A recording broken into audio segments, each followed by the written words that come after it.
So today, the United States launched a trade war against Canada, their closest partner and ally, their closest friend. At the same time, they're talking about working positively with Russia, appeasing Vladimir Putin, a lying, murderous dictator. Make that make sense. Canadians are reasonable, and we are polite, but we will not back down from a fight. Not when our country and the well-being of everyone in it is at stake. At the moment, the U.S. tariffs came into effect in the early hours of this morning, and so did the Canadian response.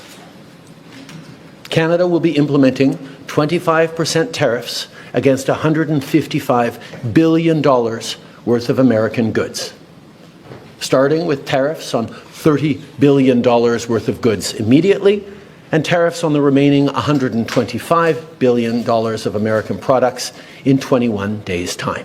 Le dollar de marchandises de plus. Now, it's not in my habit to agree with the Wall Street Journal, but Donald, they point out that even though you're a very smart guy, this is a very dumb thing to do. And inflation is set to rise dramatically all across your country. Today, we will also be challenging these illegal actions by filing dispute resolution claims at the World Trade Organization and through the USMCA.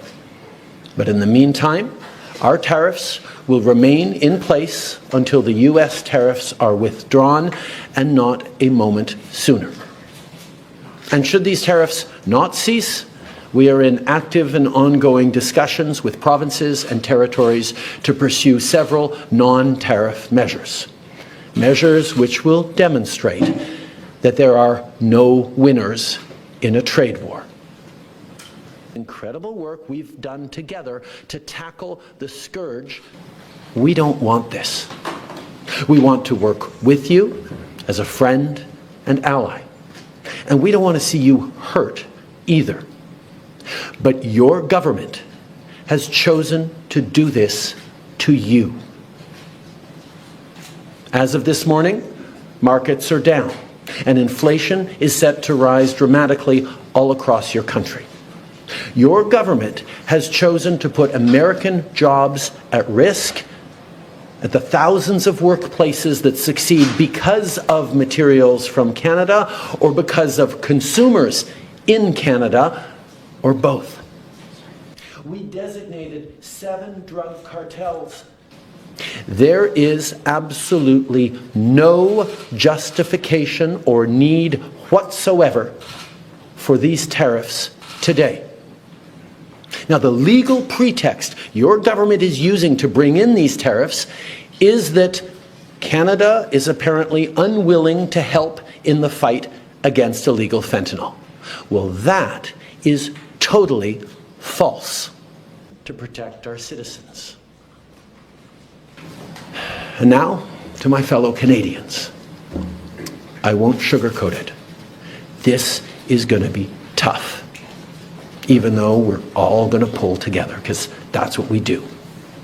We will use every tool at our disposal so Canadian workers and businesses can weather this storm. But Donald, they point out that even though you're a very... We will take measures to prevent predatory behavior that threatens Canadian companies because of the impacts of this trade war, leaving them open to takeovers. We will defend Canadian jobs. I have offered to speak to Donald over the past number of days, and I expect to speak with him in the days to come. I'm always there to talk with him about the importance of working together to take on the world at this time. Et de s'appuyer l'un sur l'autre pour faire face à cette menace. But our focus has to be on getting these tariffs lifted as quickly as possible. What can we do in the coming days is our focus to make sure that these tariffs don't last a second longer than necessary, malgré tous les défis qu'on va être en train de vivre ensemble. But there are many other things that have been surfaced by different premiers in different approaches that we can look at. One, for example, is around purchasing and around suppliers and around contracts, whether it's municipal, provincial, or federal, with American companies. This is a policy decision by the American government designed to go after the Canadian economy. This is a trade war, yes. Les uns sur les autres. It's an example of not really being able to see what it is that he wants, because even the excuse that he's giving for these Paris tariffs today of fentanyl is completely bogus, completely unjustified, completely false.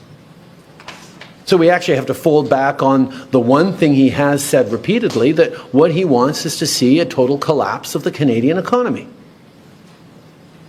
Because that'll make it easier to annex us, is the second half of his thought. Now, first of all, that's never going to happen. Scourge that is illegal fentanyl. We're going to choose to try to buy Canadian products and forego bourbon and other classic American products. And yeah, we're probably going to keep booing the American anthem. But let me tell Americans, we're not booing you, we're not booing your teams, we're not booing your players. We're booing a policy that is designed to hurt us. And we're insulted. And we're angry. But we're Canadian, which means we're going to stand up for each other. We're going to fight. And we're going to win. Merci.